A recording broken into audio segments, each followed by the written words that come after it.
I have a picture on my office wall, and it says, "A lion never loses sleep over the opinions of wolves."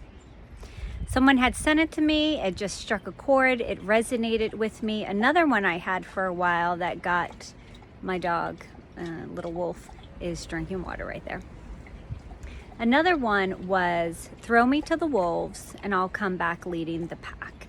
Those are things that just really struck with me because people don't realize it, but anytime you're someone or you're trying to become someone, you will have people in your life that will try to stop you from being you. They will actually come against you with slander, lies, gossip about you, tell other people stuff that's not true about you.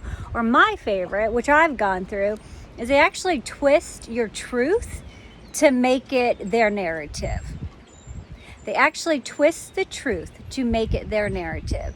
And I hope to one day write a book about this, but you'll never know the truth because I will twist it so much that you will not be able to tell who or where or what, but the premise will still be the same.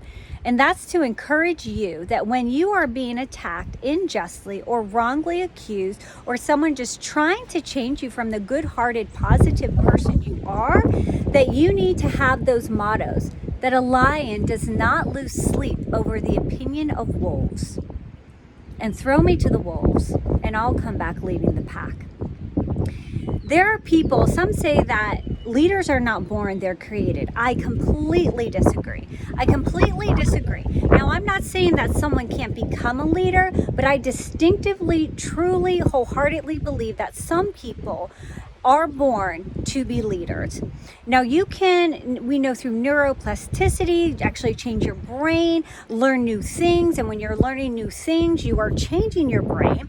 So you can train yourself to be whatever you want. But some people are born with the innate ability to be leaders, the innate ability to know how to have the wisdom and just know to have the answers in whatever their field or their calling or vocation or gifting is. Again, I'm not saying you can't have it or learn it, but I'm saying some people are born with it. Therefore, some people are not born with it. And we all can't be leaders, at least not to the magnitude of what I'm talking about today. You can be a leader over your life. You should be a leader over your life. So everyone to some capacity can be a leader. But even in that, most people are not leading their life. They're letting circumstances, internal, external, lead their life. And they're also falling into complacency and compromise and listening to the lies of others, listening to the wolves that are after them. So you are a lion, you are a leader. If you have passion, if you have heart, if you have a purpose, if you have a calling, again, to what magnitude depends on you and how you were created. It is Wendy here out on the farm. So to get back to a more clarity, to get back to more of a clear point and have clarity for you, I want to encourage you to be the lion that you are, to roar. Now, here's the thing. Most people don't roar. Or, if we go back into it, we are born roaring. And then we hear no so many times. Brian Tracy says this is one of the issues we have with children. We tell them no so much. Don't touch that. No, don't go there. No, don't put that in your mouth. No. Now, some of it's for our safety, and we have to say no. Or at least we have to make sure they don't do it. But maybe we actually don't even have to say no. Maybe we can just divert them. Maybe we can just give them a different aspect of it. So say they're putting something in their mouth that they shouldn't, then just take it away and give in turn something that they can put in their mouth. Because actually, when children put things in their mouth, there's actually math and science going on, and they're figuring things out, believe it or not. So think about it. Why is it so innate for a child to put something in their mouth? And then, of course, if they're teething, it's to relieve, it's to comfort. So innately, we know so much of what we should do. Just maybe we need a little help in the guidance that we're not picking up something we shouldn't put in our mouth. That is a whole different speech right there that I would love to elaborate on. So my point being, maybe you roar, maybe you're a lion and you roared so loudly, but you heard for so long that you're too much and sit down, be quiet, don't do that. You can't do that. No one in our family has done that. Silence the wolves. You are a lion. You are meant to roar. And that's my purpose of it. That's my clarity. To not care about the wolves that come after you, because they will come after you. You know why? Because a lion attracts attention. Metaphorically speaking, anytime we are moving in the pride lands, going after our prey, going after our dreams, when we're going after something, we cause people to look. We call wolves to see. Can't help but see. The greater you are, the greater they're going to see. But what happens is if enough wolves come at you and you're outnumbered, or they're cunning, or they're wise, because they're smart and they work together, you will start to silence your voice. I did it for about 5 minutes, maybe 4. It probably was 1 minute. It probably was, now I'll give it a minute. The wolves silenced my voice for a minute. The wolves maybe silenced my voice for a season. But what I did was believe who I am. And when people twist and lie and say things about you that aren't true, when they gossip, sometimes our initial reaction is to go out and say, wait, that's not true. That's not me. What do you mean? What did they say about me? The more we do that, sometimes it makes us look more guilty, and that we actually are whatever the lie is. So what you can do by silencing them is to completely say silence on the matter and roar louder about what the truth is. See, my one friend said, you cannot prove a lie. You can't. You cannot prove a lie. There's no evidence. But the thing is, truth always shines. You may be able to dim it, silence it, cover it up for a little bit, but in the end, truth is light. Truth is life.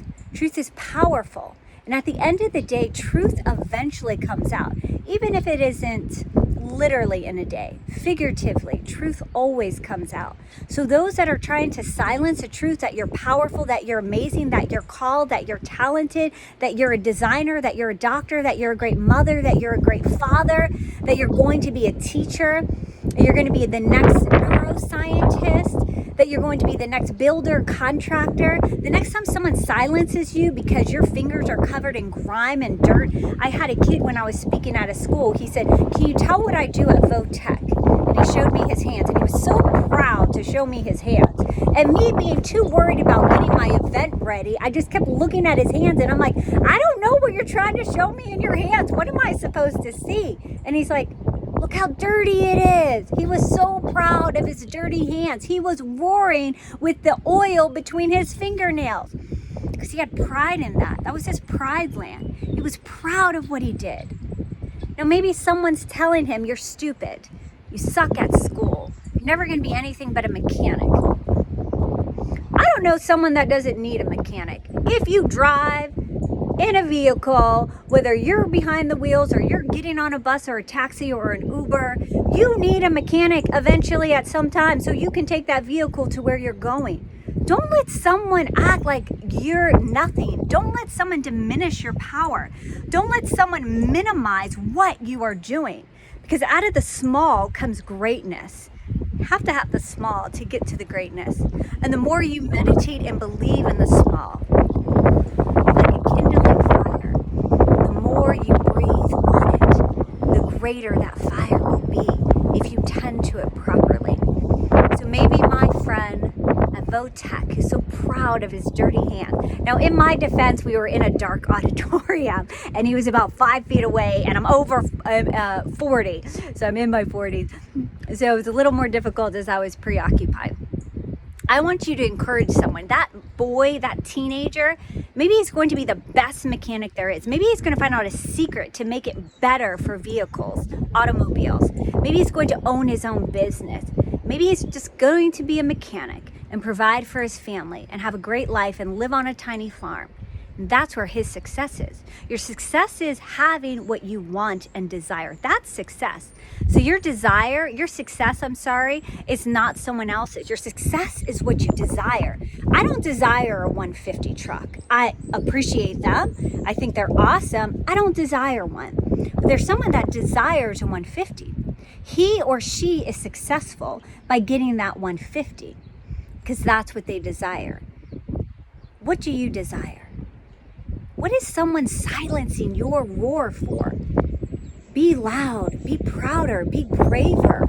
They don't have any authority. And someone once said, for someone to make you feel small, you have to give them permission. You have to give them permission to allow you to feel smaller.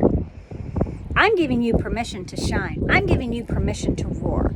So when someone's trying to say that you can't or you won't and our family has it, you say, you know what? I agree. You're right. No one has it yet. You know what? I agree. You're right. I haven't accomplished it yet, but I'm on my way. And then hang out with the people that are where you want to be. Hang out with the people that are already doing what you're doing. And maybe you're saying, you know what, Fairy, I don't live around anyone that's a multimillionaire. I don't have anyone that owns a successful construction company. Or I don't know anyone that also owns a daycare like the type of daycare I want, right? True. I live in a tiny town now, still trying to get to the big city down south, or at least the rural area of outside of a city, suburban, I believe it's called, with no people. So maybe that's not suburban. But needless to say, get off that rabbit trail. Maybe you don't live around any of those people, but because of technology today, it's not all evil. You can go online, you can go on YouTube, you can go on social media, you can Google, and you can find people that are doing what you want to do, or close to what you're doing, as if you're going to create something new or spin off of something that's already out there. So I'm Fairy Grace, and you're amazing.